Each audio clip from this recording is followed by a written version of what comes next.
You heard it here first, guys. President Trump's DOJ may soon be releasing the list of Jeffrey Epstein's clients. I mean, former President Biden had 4 whole years to release the names, but he didn't. Now, President Trump is doing what his predecessors also promised to do, but they never did. So I just want you guys to let that sink in just for a second, okay? Think about that for a second. Our president, he's not taking any prisoners. I mean, even during a White House event last week, the president called out Democratic Governor Janet Mills of Maine over biological men playing in women's sports. You know what Mills said? That she'll see Trump in court. And man, she really should not have done that. I mean, President Trump has a pretty long history of just simply dominating against Democrats when it comes to going to court. So you know what he clapped back at her for that comment? He said, "Good. I'll see you in court." I look forward to that. That should be a real easy one. Man, I cannot wait to see Trump's team wipe the smug look from Mills' face when they win this one. Plus, let's talk about the transparency of it all, shall we? Now, just with this clash with Governor Mills, even with the Epstein files, as U.S. Attorney General Pam Bondi revealed, the Jeffrey Epstein client list is sitting on her desk right now, and she is reviewing the RFK and MLK files as well. I mean, just think about the prospect of the public finally being able to see the Epstein's long-awaited Black Book, giving us a long overdue glimpse into the network of the deceased financier and trafficker. This is not the only way that Trump is cleaning house for the American people. It was just revealed that the CIA is potentially planning its largest firing of officers in almost 50 years, all in the interest of dismissing officers working on DEI issues. Now, as Trump put it, DEI would have ruined our country and it's now dead. Mark my words, guys, these Democrats are next. I mean, just watch how easily the president shut down Maine Governor Janet Mills when she was trying to start something with him. It's just glorious how he pulled this off. I could watch this for days. Here, check this out. The NCAA has complied immediately, by the way. That's good. But I understand Maine. Is Maine here, the governor of Maine?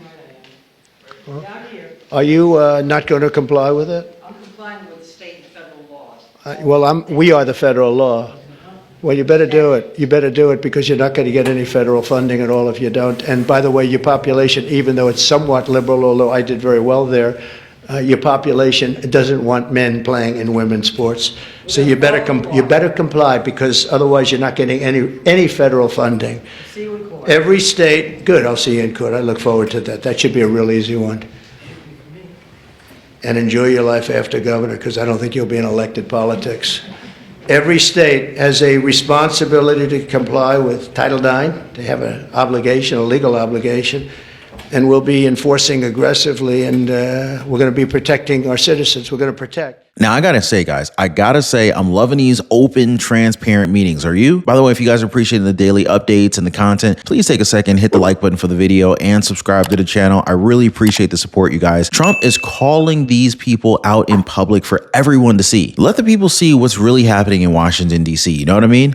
Now, just for context here, what they were talking about was the president's official executive order barring federal funds from schools that allow men who identify as transgender women to play in women's sports. So Trump, during his remarks on Friday at the governor's working session, he called out Maine over their state's opposition to the order after he discussed the participation of a biological man who competed in women's boxing at the 2024 Paris Olympics. Now, as you guys saw the clip, President Trump, he asked Governor Mills if she's not going to comply with it. Mills answered that they would abide by state and federal law. Trump simply replied, "We are federal law." And yeah, like you saw as well, they ended the exchange with Trump saying they'll see Maine in court. Now, apart from that, the Department of Education announced that it's opening a Title IX investigation into Maine following Trump's clash with Mills. Maine would have you believe that there's no choice in how it treats women and girls in athletics. That is, that it must follow its state laws and allow these male athletes to compete against women and girls. So they announced if Maine wants to continue to receive federal funds from the education department, it has to follow Title IX. If it wants to forego federal funds and continue to trample the rights of its young female athletes, that too is its choice. And they will do everything in their power to ensure taxpayers are not funding blatant civil rights violators. Mills released a statement saying the state of Maine will not be intimidated by the president's threats. Well, like Trump told Mills, even though it's somewhat liberal in Maine, her population doesn't want men playing in women's sports.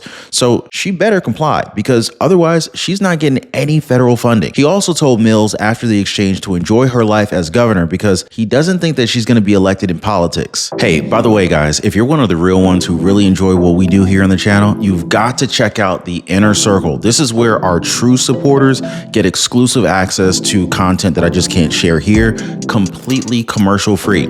It's also the best way to keep this channel going strong. So if you want to be a part of something special, join us over there. Links in the description or in the pinned comment down below. I mean, let's talk about the issue for a second, okay? Here, the issue of biological males who identify as transgenders competing in women's sports because of a debated issue after Leah Thompson's participation in the 2022 NCAA championships, where the biological male won the 500-yard women's finals. I mean, look at him or her or them or whatever. There's also the story of North Carolina high school volleyball player Peyton McNabb, who suffered a career-ending concussion when a transgender player's spike hit her in the face during a September 2022 volleyball match. She even described the ongoing medical symptoms in legislative testimony that she gave in April 2023. Multiple college teams elected to forfeit matches against San Jose State University's women's volleyball team due to them having a biological male on the roster. Like what happened with Peyton McNabb, the San Jose State transgender player spiked a ball into the face of a San Diego State University player during an October 10th match. So yeah, I'm surprised that there's even a debate about this in the first place, right? I mean, drop a quick yes in the comments down below if you guys are feeling what I'm saying here. Also, don't forget to hit the like button and subscribe to the channel. I really appreciate the support, you guys. We're working hard to overcome the YouTube algorithm so we can use all the help that we can get. Now, something that's not up for debate is Jeffrey Epstein's client list. I mean, like, we got to see that, right? And well, U.S. Attorney General Pam Bondi just confirmed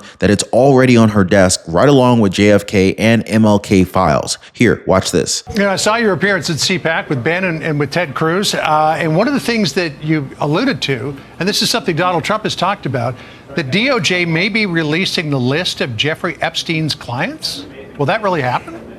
It's sitting on my desk right now to review. That's been a directive by President Trump. I'm reviewing that. I'm reviewing JFK files, MLK files. That's all in the process of being reviewed because that was done at the directive of the president from all of these agencies. So have you seen anything that you said, oh my gosh?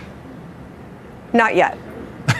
Okay. As Pam Bondi said, she's following through on a directive by President Trump, reviewing the JFK and MLK files, which the president signed an executive order to declassify at the start of his second term. Now, she said she hasn't seen anything yet, but there's got to be something, right? I mean, Jeffrey Epstein, the 66-year-old millionaire financier with a private island in the U.S. Virgin Islands and mansions all across the country, died in federal custody in 2019 while awaiting trial for his trafficking charges. Well, Pam Bondi herself advocated for the release of the Epstein list in 2024. She even told Sean Hannity at the time it should have come out a long time ago. Now it's time to make some heads roll, as Trump said. Everything will be revealed. I mean, just think about it, you guys. Just really, how many presidents have promised the American people that they're going to uncover all of these, only to kind of back out on their word when they're actually in the White House saying things like national security and whatnot? Well, President Trump's the first one to actually deliver on it, and pretty soon we're all going to see who was really on Jeffrey Epstein's black book. I mean, it's about time, right? And when that list actually drops, you can bet that we will be among the first ones to take a crack at it. So how's that sound, guys? Yeah, definitely something to look forward to. Now, before we dive back in, a huge shout out to today's sponsor, Immunoprecise Antibodies Limited, a true game changer in the biotech world. You can find them on the NASDAQ under ticker symbol IPA. Now, let's talk about something that even President Trump has been very vocal about: fixing broken systems. And very few industries are as broken as drug discovery. Right now, 90% of drugs fail before they ever even make it onto the market. It's slow, it's expensive, and wildly inefficient. Even the smartest AI models stumble because biology isn't just data, it's complexity at a level that traditional AI can't crack. Secretary of Health and Human Services Robert F. Kennedy Jr. has been pushing for smarter, faster healthcare solutions, and that's where IPA steps in. So here's the big breakthrough: Immunoprecise Antibodies, HYFT technology. Now, think of HYFTs as the Google of biology. Now, while most systems just see raw genetic code, HYFTs, they They pull out deeper connections between sequence, structure, and function. It's kind of like decoding the hidden language of life. This means drug discovery isn't just a black box anymore. Trump, who has been focused on cutting bureaucratic red tape, would love how IPA's tech streamlines drug development, making it transparent and results driven. But IPA didn't stop there. They developed the LensEye platform, which is basically next level AI. And we're not just talking about simple pattern recognition here. This platform maps out 25 billion biological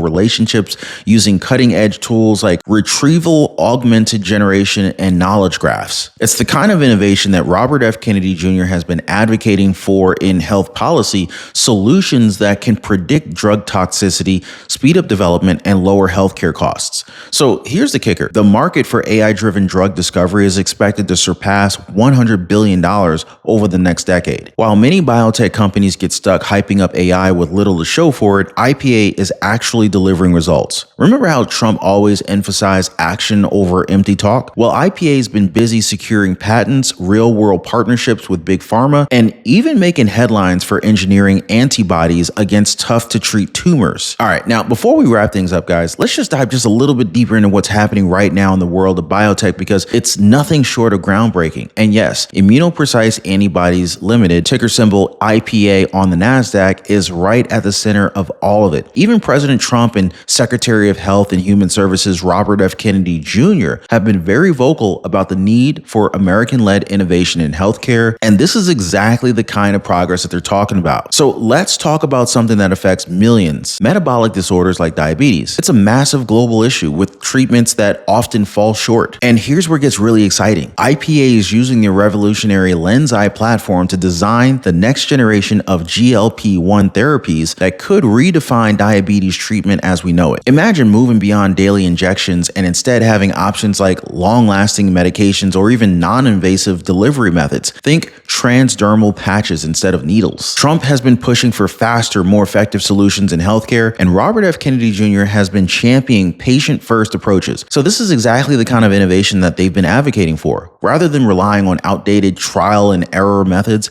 IPA's AI can predict the best molecular designs before they even hit the lab, making drug development faster, safer, and more cost-effective. Now, consider the size of the opportunity here. The global diabetes market is expected to be worth hundreds of billions of dollars. Most pharma companies, they're stuck in their old ways, but IPA is using AI to push boundaries, and that's why big pharma is paying close attention. It's the kind of proactive approach that aligns with Trump's focus on boosting American industries and RFK Jr.'s drive for smarter, safer healthcare solutions. But this isn't just about diabetes, guys. This is about how AI is taking over the drug development scene. According to the Pharmaceutical Journal, AI is on the brink of transforming the entire industry, and IPA isn't just talking about it. They're actually executing. They're using HYFT technology and LensEye's platform to solve problems that have stumped scientists for decades. Trump's vision for American dominance in tech and biotech, this is it. And RFK Jr., he's all about cutting through the red tape and making sure patients benefit sooner. Investors, this is the kind of moment where you want to pay attention. When Trump talks about market movers and RFK Jr. pushes for disruptive healthcare strategies, companies like IPA are the ones leading the charge. Big Pharma knows it.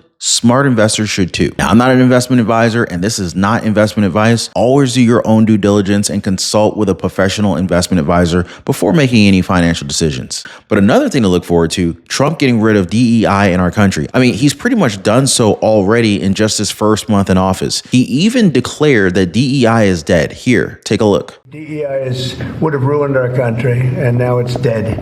I think DEI is dead, so if they want to scrub the website, that's okay with me, but I mean, it's a whole government cleanup that's happening here. The CIA, for one, is planning its largest firing of officers in almost 50 years. All officers working on diversity, equity, and inclusion issues. On day one, President Trump issued an executive order targeting DEI and the federal government, saying that these programs are illegal and they're immoral. Now, this CIA news, it was first brought to light by the New York Times when they found out about a lawsuit filed by a lawyer, Kevin Carroll, on behalf of officers put on administrative leave. So the lawyer or the lawsuit was filed against CIA Director John Ratcliffe, the CIA, the Director of National Intelligence, and the DNI herself, Tulsi Gabbard, basically saying that the officers were placed on administrative leave because of their temporary assignments to personnel functions involving diversity, equity, inclusion, and accountability, or DEIA. Now, it also mentioned that there could be more firings at the CIA on top of the people that Carol is